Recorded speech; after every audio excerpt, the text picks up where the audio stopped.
आदाब नाजरीन, मैं इस वक्त मौजूद हूँ एक बार फिर एडवोकेट शाहिद अली के साथ में, जो निज़ामुद्दीन मरकज़ तबलीगी जमात के जो हैं वकील हैं और इसको लीगल तरीके से देख रहे हैं।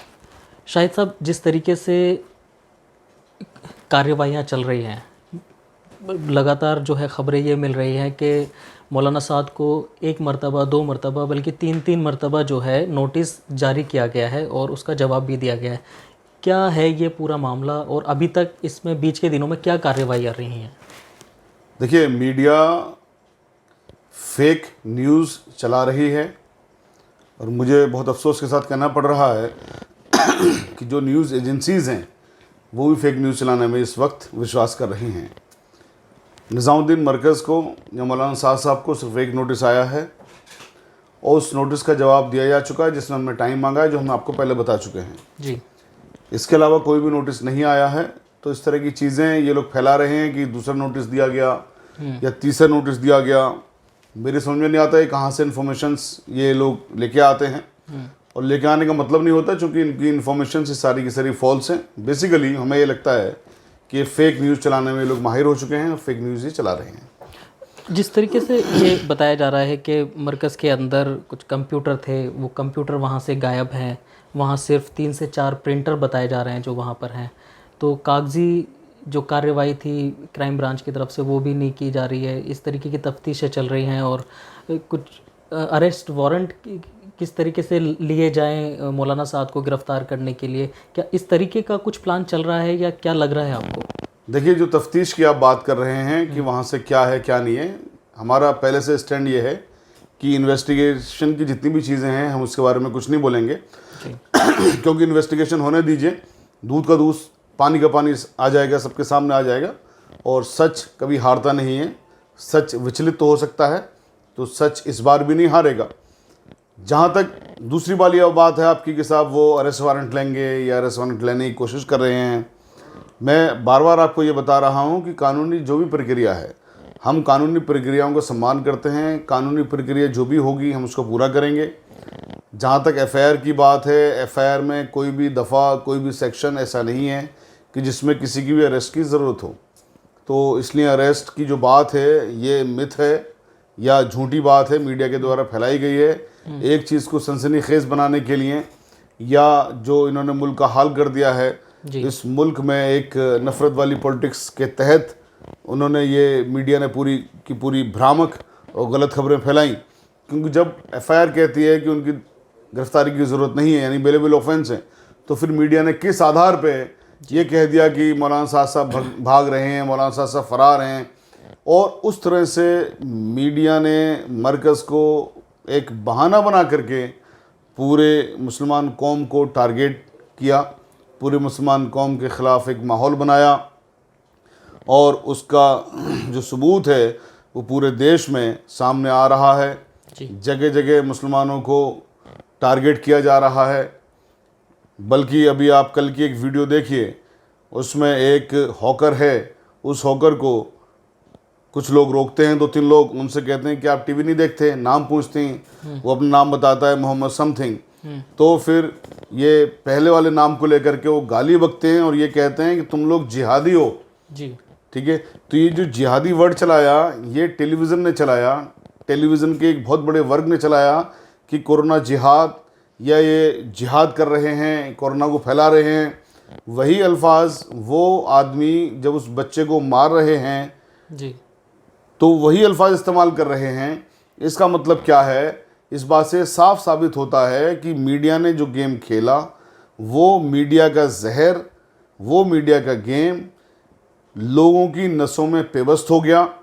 जो राइट थिंकिंग लोग थे उनके भी दिमागों को मीडिया ने भ्रष्ट करने का काम किया और मीडिया ने समाज को पूरी तरह से बांटने का काम किया। मैं उस मीडिया की बात कर रहा हूँ जिस मीडिया ने जहर फैलाने का काम किया है, और वो सब जानते हैं किस मीडिया ने जहर फैलाने का काम किया है। हम शुक्रगुजार हैं बहुत ज़्यादा इस मुल्क के लोगों के कि जिन्होंने हमारी अपील पर इनके ख़िलाफ़ कंप्लेंट्स करी। पूरे मुल्क के अंदर कंप्लेंट्स हुई, ऑनरेबल सुप्रीम कोर्ट के अंदर पिटिशन फाइल हुई। नतीजा उसका ये रहा है कि अब यही मीडिया जो कल तक जहर फैला रही थी अब डिफेंसिव होके खेल रही है। लेकिन जहर फैलाया जा चुका है। जी आप उसको अनडन अब नहीं कर सकते हैं इतनी आसानी से। अब आप कितनी भी रिपोर्ट चलाइए, अभी आप टेलीविज़न सारे रिपोर्ट चला रहे हैं कि साहब मरकज़ से रिलेटेड हमने जितनी भी रिपोर्ट चलाई थी वो ज़्यादातर फॉल्स निकली। जी अभी आज तक पे खुद एक रिपोर्ट चल रही थी कि साहब जो मरकज़ के लोगों ने तोड़ फोड़ करने की एक ये वीडियो चलाई थी जी जी क्वारंटाइन सेंटर में, वो फेक निकली, वो कहीं और की थी। एक वीडियो वो चलाई कि साहब जो थूकने वाली घटना थी वो फेक निकली। सहारनपुर पुलिस ने बाकायदा प्रेस नोट जारी करके कहा है कि इनकी इंक्वायरी में जो जमात से रिलेटेड घटनाएं मीडिया ने चलाई वो फेक निकली। रामपुर की घटना को भी खुद उत्तर प्रदेश की पुलिस ने प्रेस नोट जारी करके कहा है कि वो फेक निकली। आपके फ़िरोज़ाबाद की घटना के लिए फ़िरोज़ाबाद की पुलिस ने ये बाकायदा प्रेस नोट जारी करके कहा है कि वो फेक निकली। बल्कि जी न्यूज़ को उन्होंने वार्न भी किया है और तमाम न्यूज़ को उन्होंने वार्न भी किया है कि इस तरह की फेक न्यूज़ ना चलाएं, आप तथ्यों को पहले जांच लें, लोगों को ना भड़काने का काम करें। इलाहाबाद की जो न्यूज़ थी, यानी जिसको प्रयागराज के नाम से लोग जानते हैं, वो प्रयागराज की न्यूज़ भी फेक निकली। अरुणाचल प्रदेश की न्यूज़ भी फेक निकली और अरुणाचल प्रदेश की जो हाईएस्ट अथॉरिटी है जो मीडिया को देखती है, IPR, उसने बाकायदा ये कहा है कि जी न्यूज़ की जो रिपोर्टिंग थी वो फेक थी। जी ये अल्फाज हैं उनके।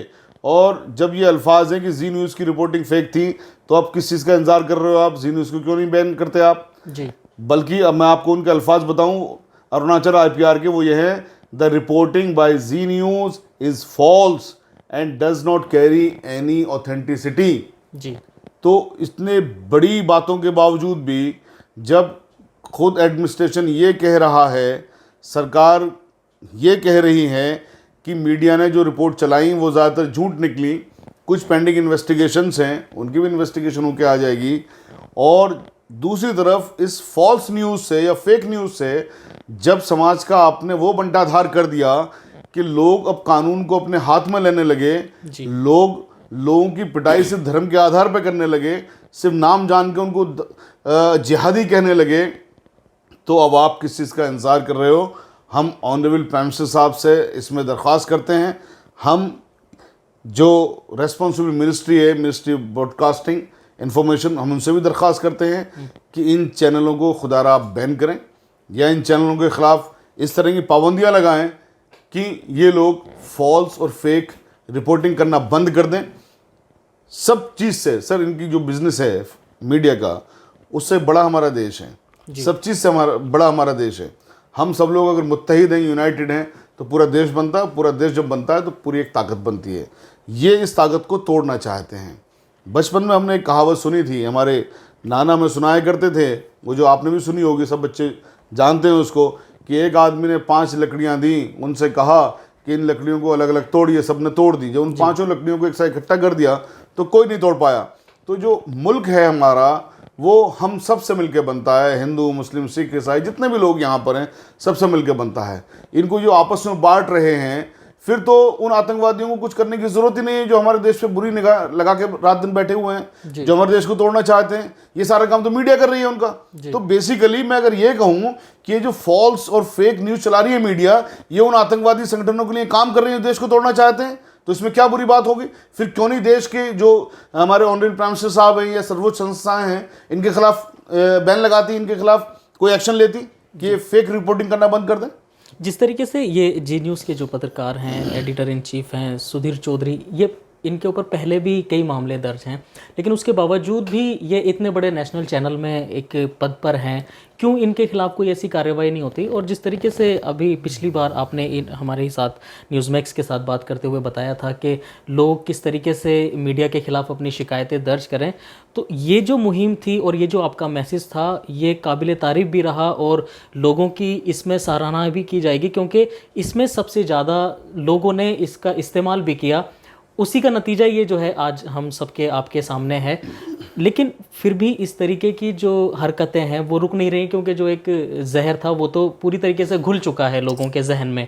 क्योंकि पहले गाय के नाम पर, फिर लव जिहाद के नाम पर, घर वापसी के नाम पर, इस तरीके की तमाम वारदातें होती रही हैं। लेकिन अब जो नई नई घटनाएं घट रही हैं, क्योंकि तबलीगी जमात से जो लोग जुड़े हुए हैं वो 20 से 25% मुसलमान हैं, लेकिन अब ये जो तबलीगी जमात से जोड़ करके देखा जा रहा है, ये पूरी मुसलमान कम्युनिटी को जो है, मुस्लिम कम्युनिटी को इसका शिकार बनाया जा रहा है। तो ऐसे लोगों को किस तरीके से अपनी सेफ्टी करने की ज़रूरत है, या वो किस तरीके से इस पे कार्रवाई करें, सरकार इस पे क्या अमल करे, और क्या ये खेद व्यक्त किया है, माफ़ी मांगना हो गया, लेकिन एक तरीके से अभी ये मुहिम और कितनी लंबी चलाने की ज़रूरत है, ये सारी चीज़ें मैं जानना चाहूँगा। देखिए, आपके जो सवाल है वो काफ़ी लंबा हो गया, 3 4 5 सवाल उसमें एक साथ हो गए जी। मैं आपको शुरू से लेता चलूँ। सुधीर चौधरी साहब अभी दुबई में एक कॉन्फ्रेंस करके आए हैं, global news broadcaster association like that, और वो दुबई में कब गए थे? वो 6 मार्च को दुबई में थे जी। यानी कि जब ये एपिडेमिक पूरी तरह से फैल चुका था। दुबई से आने के बाद वो रात दिन शो भी कर रहे हैं। मुझे नहीं लगता कि उन्होंने अपने आप को क्वारंटाइन किया या उन्होंने अपनी जांच करवाई। जब दुबई में या तमाम जो भी बाहरी मुल्क हैं ये वायरस वहाँ फैल रहा है, तो मेरा ख्याल ये है कि उन्होंने भी आके अपने आप को चेक करवाना चाहिए था और अपने आप को क्वारंटाइन करना चाहिए था। लेकिन वो लगातार शो भी कर रहे हैं, सब चीज़ें कर रहे हैं। उनके बारे में उनका चैनल या कोई और चैनल नहीं कह रहा है कि सर सुधीर चौधरी साहब 6 मार्च को आए हैं या 5 मार्च को आए हैं वहाँ से, दुबई से, ये कॉन्फ्रेंस करके 3 दिन की, तो वहाँ पर उन्होंने अपना क्यों नहीं करवाया। ये एक आस्पेक्ट है कि जो लोग फेक न्यूज़ चला रहे हैं उनका खुद का एटीट्यूड क्या है, उनका खुद का आचरण क्या है, उनका खुद का कंडक्ट क्या है, वो एक दूसरी आपके सबके सामने की बात है। जो दूसरी चीज़ है आपकी तबलीगी जमात के बारे में कि साहब 20% लोग या 25% लोग, मैं बात ये कहता हूँ साहब, तबलीगी जमात के लोगों की अगर गलती है वो डिसाइड करेंगी आपकी इन्वेस्टिगेटिंग एजेंसी जी, और उसके बाद में डिसाइड करेंगी ऑनरेबल कोर्ट्स। वो आप या मैं या कोई भी और डिसाइड नहीं कर सकता है। इस मुल्क को बाबा साहेब अम्बेडकर ने एक बहुत खूबसूरत कानून दिया है, संविधान दिया है, सबको बराबरी का हक दिया है, और एक कानून ये भी दिया है कि साहब जब तक किसी का जुर्म साबित ना हो जाए आप उसको गिल्टी प्रोनाउंस नहीं कर सकते हैं, गिल्टी नहीं मान सकते हैं, आप उसको इनोसेंट मानेंगे। ये कानून है हमारे मुल्क का। जब ये कानून है हमारे मुल्क का, अभी एक इल्ज़ाम लगा और इल्ज़ाम लगाने के बाद ही आपने नैरेटिव चला दिया, ना सिर्फ उनको गिल्टी करार कर दिया बल्कि आपने उसको जिहाद तक का नाम दे दिया, आतंकवाद तक का नाम दे दिया आपने उसको। तो ये अपना आप में देखिए कि कानून का किस तरह से उल्लंघन है। और जब कानून का उल्लंघन हो रहा है, और ऑनरेबल सुप्रीम कोर्ट ने भी अभी अपने एक जजमेंट में ये कहा, और बहुत अच्छा जजमेंट है, ऑनरेबल सुप्रीम कोर्ट ने कहा कि हम एक्सपेक्ट करते हैं मीडिया से, मीडिया में ख़ास तौर से क्या, electronic media, print media, social media, तीनों मीडिया से हम एक्सपेक्ट करते हैं कि वो कोई भी न्यूज़ को वेरीफाई किए बिना नहीं चलाएंगे जी, वेरीफाई करेंगे और समाज को बांटने का काम वो नहीं करेंगे, पैनिक नहीं मचाएंगे समाज के अंदर, क्योंकि न्यूज़ अनवेरीफाइड पैनिक कर देती हैं। तो जब ऑनरेबल सुप्रीम कोर्ट कह रही है, गवर्नमेंट अथॉरिटीज़ कह रही हैं, तमाम सब चीज़ें फेक भी साबित हो रही हैं, फिर किस चीज़ का इंतज़ार कर रहे हैं इनके खिलाफ एक्शन लेने के लिए? एक बात। दूसरी बात आपकी, वो 15% या 20% उनकी फॉलोइंग चाहे 1% है या उनकी फॉलोइंग 100% है जी, उससे ज़रा भी किसी को भी ना कानून को विचलित होने की ज़रूरत है, ना हो सकता है, ना देश के किसी भी हमारे बाशिंदे को, चाहे वो हिंदू हो, मुसलमान हो, सिख हो, ईसाई हो, किसी को भी विचलित होने की ज़रूरत है। मैं as spokesperson of Tablighi Jamaat, advocate of Tablighi Jamaat, बहुत रेस्पॉन्सिबिलिटी के साथ मैं ये कह रहा हूँ कि अगर उन्होंने गलती की है तो वो गलती तय करने का काम करेगी इन्वेस्टिगेटिंग एजेंसी, ऑनरेबल कोर्ट्स, और अगर वो गलती पर हैं तो उनको सज़ा भी दी जाएगी। बिल्कुल। आप लोग खुदारा जब तक कि उनकी गलती साबित ना हो जाए, इन्वेस्टिगेटिंग एजेंसी उनकी गलती ना कर दे साबित, या ऑनरेबल कोर्ट्स ना कर दें, आप लोग इन मीडिया के बहकावे में ना आए, इस समाज को तोड़ने का काम ना करें। जो जहर इन मीडिया ने आपकी नसों में पेबस किया है, अपने आप को उस जहर से बचाने का काम करें। बहुत खूबसूरत मुल्क है, बहुत खूबसूरत इसका कानून है, बहुत खूबसूरत यहाँ के लोग हैं। तो आपसी जो भाईचारा है, जो अनेकता में एकता की बात है, उस चीज़ पर चलें। और जो भी दुश्मन देश के हैं जी, चाहे वो मीडिया के भेष में हैं या करप्ट ऑफिशियल्स के भेष में हैं या करप्ट पॉलिटिशियंस के भेष में हैं, उनको चिन्हित करें, उनके खिलाफ कानून का सहारा लें। और कानून का आप सहारा लेंगे तो जैसे आज मीडिया का रुख चेंज हुआ है, मुझे नहीं लगता कि जी न्यूज़ ने कभी भी माफ़ी मांगी थी। जी। जी न्यूज़ ने अब माफ़ी मांगी है कि साहब उनसे गलती हुई है, उन्होंने गलत न्यूज़ चलाई जमात के बारे में। ना देश के किसी भी हमारे बाशिंदे को, चाहे वो हिंदू हो, मुसलमान हो, सिख हो, ईसाई हो, किसी को भी विचलित होने की ज़रूरत है। मैं as spokesperson of Tablighi Jamaat, advocate of Tablighi Jamaat, बहुत रेस्पॉन्सिबिलिटी के साथ मैं ये कह रहा हूँ कि अगर उन्होंने गलती की है तो वो गलती तय करने का काम करेगी इन्वेस्टिगेटिंग एजेंसी, ऑनरेबल कोर्ट्स, और अगर वो गलती पर हैं तो उनको सज़ा भी दी जाएगी। बिल्कुल। आप लोग खुदारा जब तक कि उनकी गलती साबित ना हो जाए, इन्वेस्टिगेटिंग एजेंसी उनकी गलती ना कर दे साबित, या ऑनरेबल कोर्ट्स ना कर दें, आप लोग इन मीडिया के बहकावे में ना आए, इस समाज को तोड़ने का काम ना करें। जो जहर इन मीडिया ने आपकी नसों में पेवस्त किया है, अपने आप को उस जहर से बचाने का काम करें। बहुत खूबसूरत मुल्क है, बहुत खूबसूरत इसका कानून है, बहुत खूबसूरत यहाँ के लोग हैं। तो आपसी जो भाईचारा है, जो अनेकता में एकता की बात है, उस चीज़ पर चलें। और जो भी दुश्मन देश के हैं जी, चाहे वो मीडिया के भेष में हैं, या करप्ट ऑफिशियल्स के भेष में हैं, या करप्ट पॉलिटिशियंस के भेष में हैं, उनको चिन्हित करें, उनके खिलाफ कानून का सहारा लें। और कानून का आप सहारा लेंगे तो जैसे आज मीडिया का रुख चेंज हुआ है, मुझे नहीं लगता कि जी न्यूज़ ने कभी भी माफ़ी मांगी थी। जी। जी न्यूज़ ने अब माफ़ी मांगी है कि साहब उनसे गलती हुई है, उन्होंने गलत न्यूज़ चलाई जमात के बारे में। जी। तो आप यकीन रखिए, जब सब लोग कानून का सहारा लेंगे, अगर आपको कोई लगता है कि हाँ ये न्यूज़ फेक चल रही है, आप उसको वेरीफाई करिए। आपको वेरीफाई करने के बाद लगता है फेक है, आप रिपोर्ट करिए अथॉरिटीज़ को, जो भी गवर्नमेंट अथॉरिटीज़ हैं, और उसके बाद में जो भी एक्शंस बनते हैं आप उनके खिलाफ एक्शन लीजिए। हर शहर में, हर ज़िले में वकील हैं, आप उनके पास जाइए, आप उनसे थोड़ा सा मशवरा लीजिए और इस देश को बचाने का काम कीजिए। मैं आपसे ये बात कह रहा हूँ, रेस्पॉन्सिबिलिटी के साथ कह रहा हूँ कि आपकी ये सर्विस भी देश हित में होगी, ये भी देश का ही काम होगा, ये भी देश के लिए ही होगा। इसी के बीच में मैं एक चीज़ ये जानना चाहूँगा कि जैसे पत्रकारिता थी पिछले कुछ समय में, जिस तरीके से ये बदली है, लोगों को एक भय भी होता था पत्रकार का कि भाई मीडिया से है, कुछ घबराहट भी होती थी, कुछ बोलते हुए कतराते भी थे।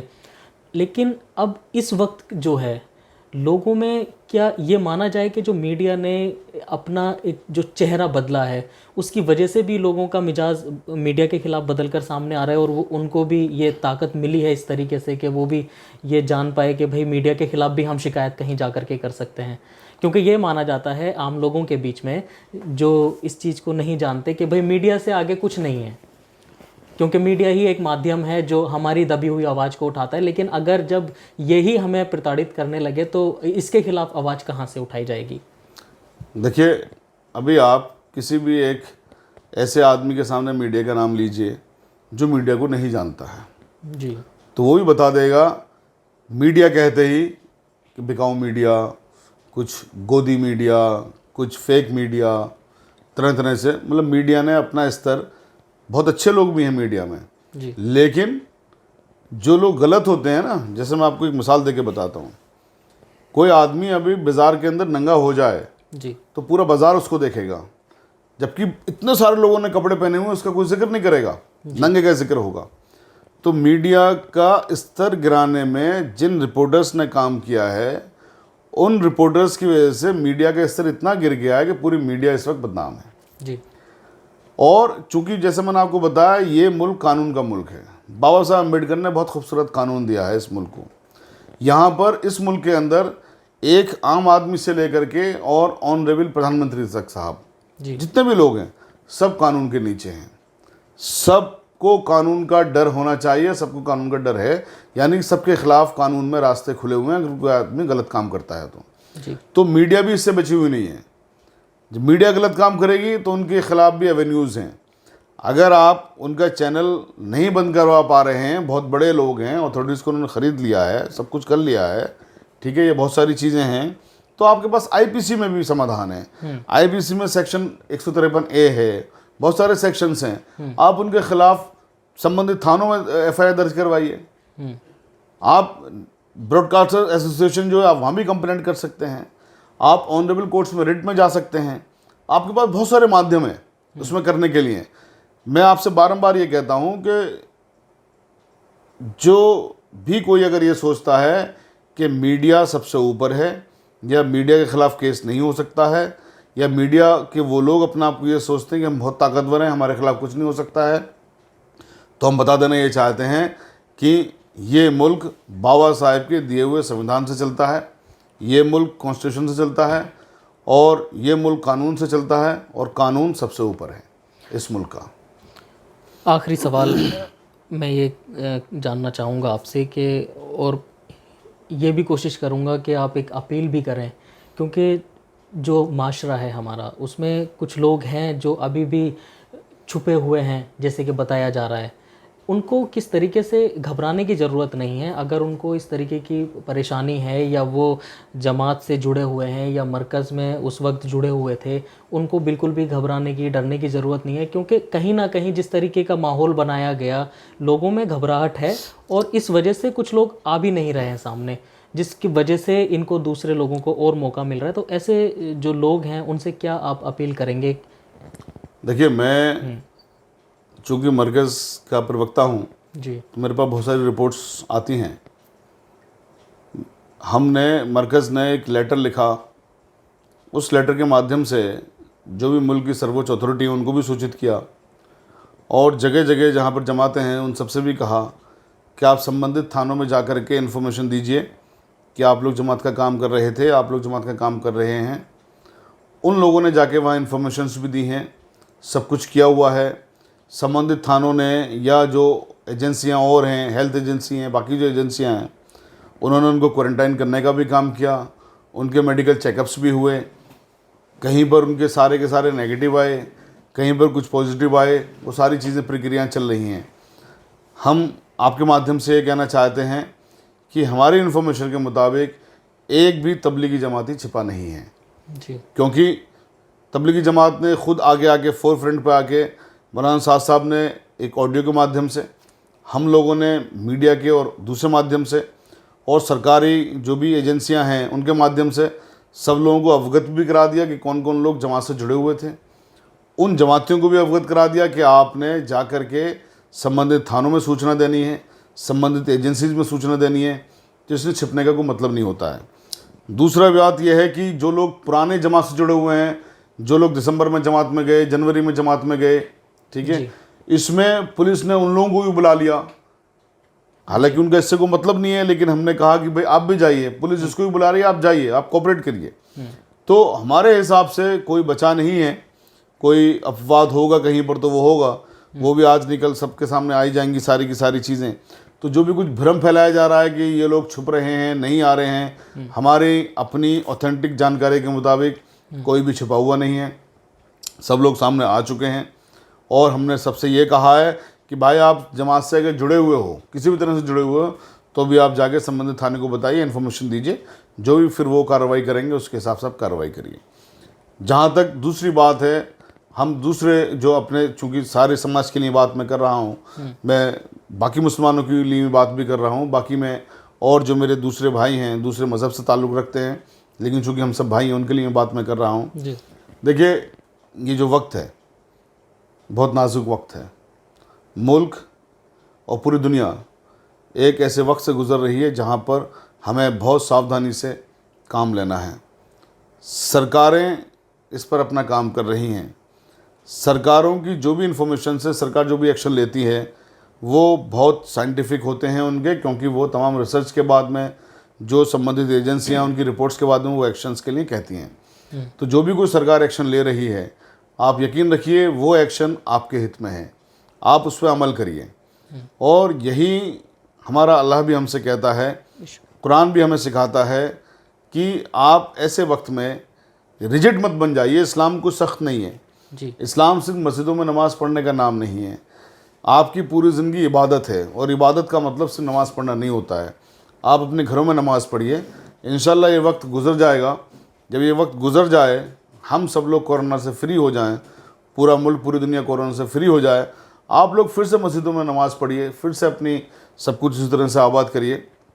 लेकिन जब तक ये नहीं ख़त्म हो जा रहा है, आप लोग सोशल डिस्टेंसिंग को मेंटेन करिए, आइसोलेशन को ज़्यादा से ज़्यादा तवज्जो दीजिए, पब्लिक प्लेटफॉर्म पर ज़्यादा मत जाइए, सोशल गैदरिंग पर ज़्यादा मत जाइए।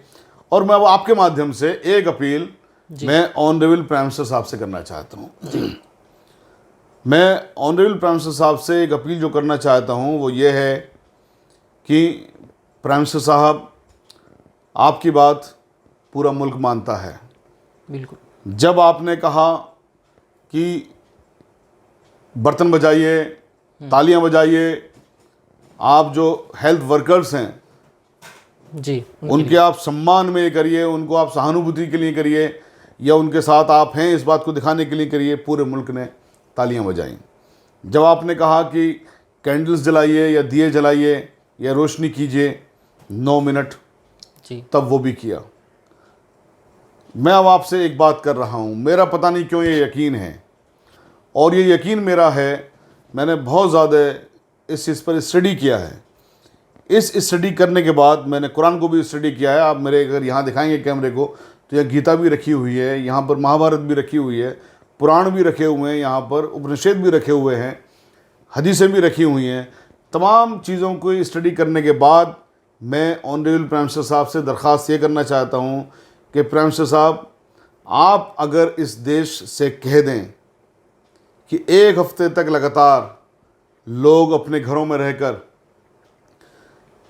5 बजे से पौने 7 बजे के बीच में छतों पर, बालकोनियों में या अपने दरवाज़ों के बाहर आकर अगर वो एक नारा लगाएंगे जी, तो इंशाल्लाह ये कोरोना वायरस ख़त्म हो जाएगा। वो नारा क्या होगा?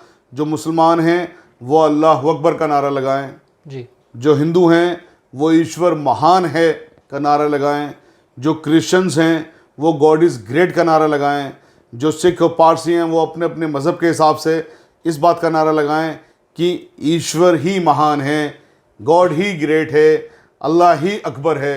जी, तो हमें यकीन है 1 हफ्ते तक अगर पूरे मुल्क ने ये काम कर लिया, और आपके माध्यम से अगर मुल्क पूरा करेगा तो हो सकता है फिर पूरी दुनिया भी ये काम करना शुरू कर दे। तो हमें पूरा यकीन है अल्लाह की ज़ात पर कि इंशाअल्लाह अल्लाह के जलाल जो है वो कुछ कम होगा, ये कहर दुनिया का ख़त्म होगा, और इंशाअल्लाह कोरोना वायरस से पूरी दुनिया को राहत मिलेगी। ये बात मैं बहुत रेस्पॉन्सिबिलिटी के साथ कह रहा हूँ।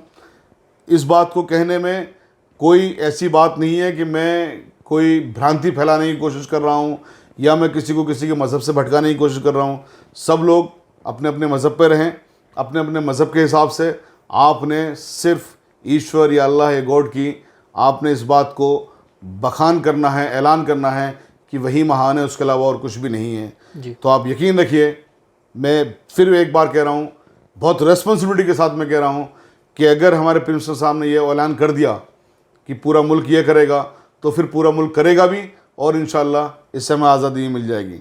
और जब तक ऑनरेबल प्राइम मिनिस्टर साहब नहीं कर रहे हैं इस बात को, तो जो लोग भी मुझे ज़रा सा भी मानते हैं, मेरी बात को ज़रा सा भी यकीन करते हैं, उन सबसे भी मैं रिक्वेस्ट कर रहा हूँ कि आप असर से मगरिब के बीच में 5 बजे से लेकर के पौने 7 के बीच में आपको जब जब मौका मिले अल्लाह अकबर का नारा लगाएं। जो मेरे हिंदू भाई मेरे दोस्त हैं, जो मुझे प्यार करते हैं, जो मुझे मानते हैं, जो मेरी इन बातों को भी जानते हैं कि मैं किस आधार पर सब कह रहा हूँ, वो ईश्वर महान है का नारा लगाएं। जो क्रिश्चियंस हैं गॉड इज़ ग्रेट का नारा लगाएं। शुक्रिया। तो जिस तरीके से शाहिद अली साहब ने ये बात बताई, इस दुख की और इस मुसीबत की घड़ी में पूरा देश जूझ रहा है, पूरी दुनिया जूझ रही है, और ये एक ऐसी नाजुक घड़ी है कि जिसमें सभी धर्मों से, मज़हबों से अलग उठ करके दिल से अपने परमात्मा को, परमेश्वर को, ईश्वर को, अल्लाह को, जिसको भी आप मानते हैं, अपने यकीदे के हिसाब से, अपने विश्वास के हिसाब से उसको याद करने का समय है, उसको दिल से, मन से याद करने का समय है। जिस तरीके से अपील की गई है शाहिद अली साहब की तरफ से, तो मैं भी एक आपसे अपील करता हूं कि जिस तरीके से ये नफ़रतों का बीज बोया गया है, इसको भी अपने दिलों से निकाल करके फेंकिए और एक दूसरे के लिए हाथ बढ़ाइए, क्योंकि जब तक हम मुत्तहिद नहीं होंगे, एक दूसरे के साथ में आकर के नहीं खड़े होंगे, तब तक हम इस मुसीबत की घड़ी में ना इससे पार लग सकते हैं और ना ही इस कोरोना वायरस को, जिसने पूरी दुनिया को अपनी चपेट में लिया हुआ है, हम इससे बाहर आ सकते हैं। तो नफ़रतों को ख़त्म करके दोस्ती का हाथ बढ़ाइए और अपने ईश्वर को सच्चे मन से पुकारिए, ताकि वो सुने और उसके दिल में रहम आए और वो अपना जो ये एक अजाब है वो इस दुनिया से उठा ले। दिल्ली से न्यूज़ मैक्स के लिए मैं अब्दुल वाजिद निस्ती।